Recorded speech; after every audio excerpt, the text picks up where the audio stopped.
are a stranger that are helping me to think about this stuff, and the message of love for men who love men and women who love women. And I mean, and that's, I mean, they love each other, they're not killing each other. So what's No, it's not. Look, it's not just about love or lust. It's about what is righteous in the eyes of God. Okay? It is not about love or lust only. Because you see, a union between two people is not just love or just lust or just to have children. When two people are in a relationship, a lot of things are factored in. Yes?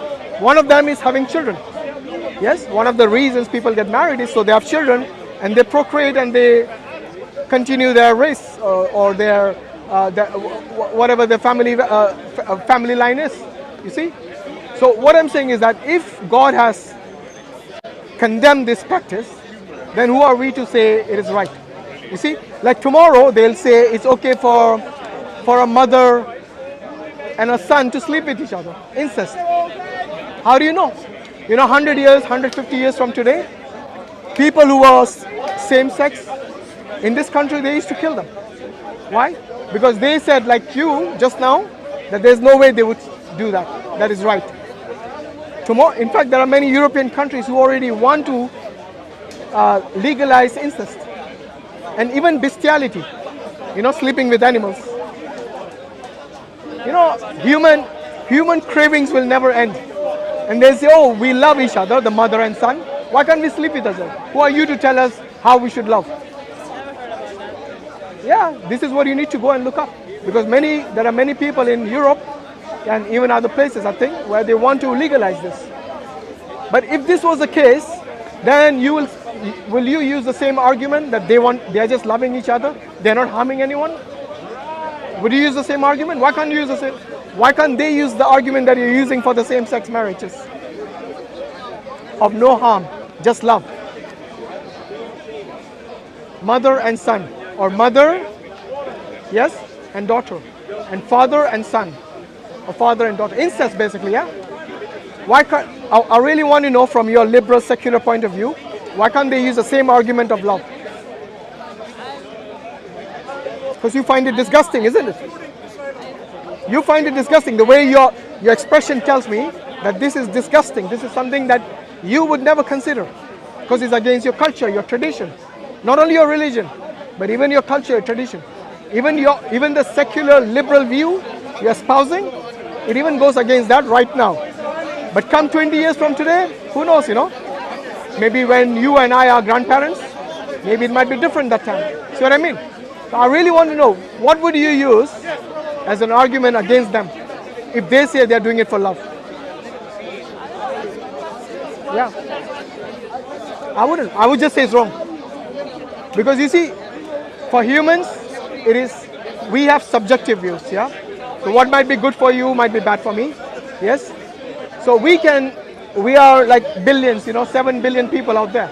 Everyone will have their own views. Can you imagine the chaos you will have if everyone just lives the way they want?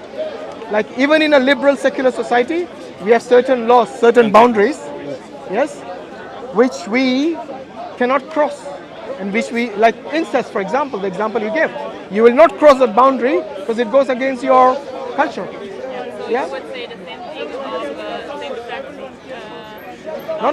In fact, not only same-sex. I would say the same thing even about the same sex. If they're having sex outside of marriage, even that is wrong. Because you're still going against the will of God by fornication, by adultery. If you're having sex with someone you're not married, then that is adultery. Yes? Or fornication. And that is also wrong. So you see, like I said, the law of God applies to everyone. Homosexuals, heterosexuals, whatever your orientation is. If it is not according to the will of God, then because I agree with what God says and I subscribe to that. So for me, that is wrong as well. So what about if a woman gets married with a woman and then they have sex, would that be okay? No, because that is not. God would not allow their marriage. That is something that is not according to the will of God. Their marriage. Yeah, if God wanted the same-sex people to get married, He would have mentioned it. But the fact that He mentions the opposite, that this is something which is abominable, and this is something that is, he would never agree, he rejects it. Yes? And like I said, in the Old Testament and also in the Quran, there's punishments for people who are actually indulged in this. And like I said, even the same sex, even if they are heterosexual and they are not married and having sex, that is also wrong. Exactly, yeah. So, like I said, it's consistent. It's not like specifically for these people.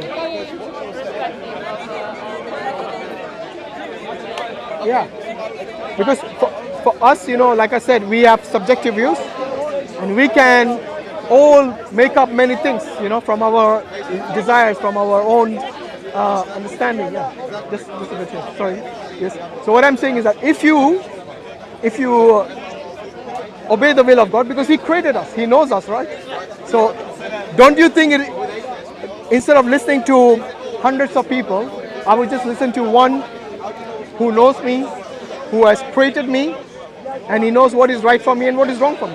And there are other things which are prohibited in Islam, like alcohol, gambling, and also anything that harms your body. Like even food, many people eat fatty food that harms your body, and if you know it and you're doing it deliberately, that is also sinning. You see? Take alcohol, for example. Alcohol and gambling. These are things which today kill a lot of people. Millions, millions. More than any wars today. Yes? But today, the governments and every country, also at least most of the countries, except for a few Islamic countries, they are prohibited it. So these majority countries who have not prohibited it, then they don't really care about you or your health. Yes? They care about the money that it brings them, the tax and the revenue it brings to the government. So they would put advertisements, yes, for alcohol, for cigarettes, everything. Yes? But when Christmas comes, what do they say? Don't drink and drive. You see? In Islam, whatever is prohibited is not only good for the individual, but it's good for the society. Same thing with gambling. There are many, in fact, there was one of the players, one of the football players of England, Peterson. He used to be a goalkeeper, a very famous goalkeeper. And he suffered from gambling for a very long time. Yes? And he had to go through a lot of suffering. And it wasn't easy for him to give it up. Yes?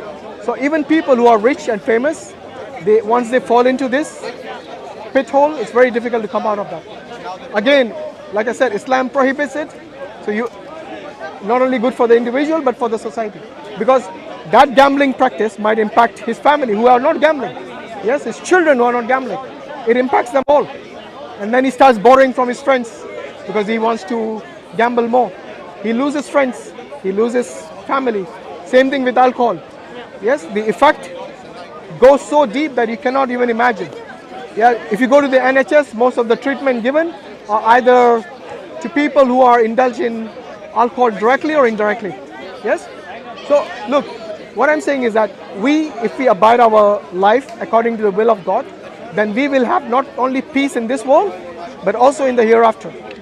What is your understanding about life after death? Do you believe in it? Yeah? Oh yeah, you spoke about heaven. Do you think everyone goes to heaven? Everyone? What about the rapists and the murderers and the drug gangs, the drug dealers, all of them? I don't know, because I know that God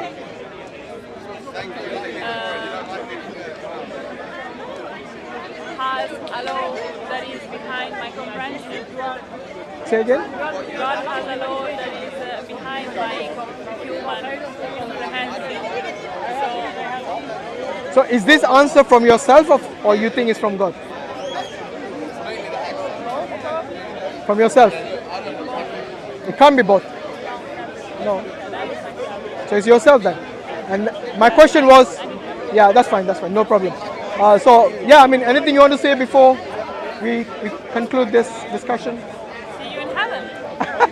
Inshallah, if you're a Muslim, may Allah give you hidayah and then we'll be in heaven. Yes, inshallah. You got a copy of the Quran, I noticed you had earlier. Yeah. So, yeah, I mean, have a read through it. And yeah, keep the conversations open. and pray to God. That's the most important thing. Pray directly to God without any middleman. Like we don't pray through Jesus or through anyone. We pray directly to God. And I hope you are able to do that as well. Okay, thank you very much. Take care. Okay, Jazakallah khairan. Assalamu alaikum wa rahmatullahi wa barakatuh.